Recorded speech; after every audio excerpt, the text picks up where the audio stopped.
Apple is a company that doesn't have the most resources of everybody in the world. And the way we've succeeded is by choosing what horses to ride really carefully, technically. We try to look for these technical vectors that have a future and that are headed up. And, you know, technology, different pieces of technology kind of go in cycles. They have their springs and summers and autumns, and then they, you know, go to the graveyard of technology. And so we try to pick things that are in their springs.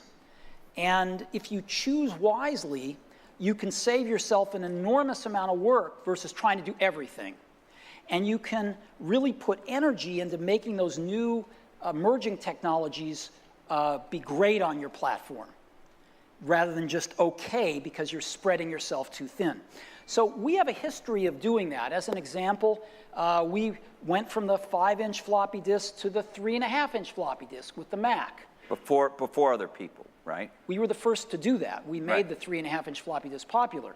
Sony invented it, and we put it in the first products.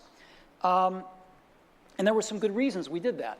We got rid of the floppy disk altogether in 1998 with the first iMac. We also got rid of these things called serial and parallel ports, and we were the first to adopt USB, even though Intel had invented it. You first saw it in mass on iMacs. And so we have gotten rid of things. We were one of the first to get rid of optical drives with the MacBook Air. And I think things are moving in that direction as well.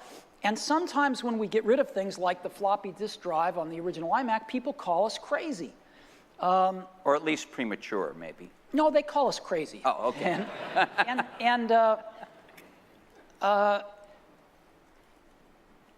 But sometimes you just have to pick the things that look like they're going to be the right horses to ride going forward.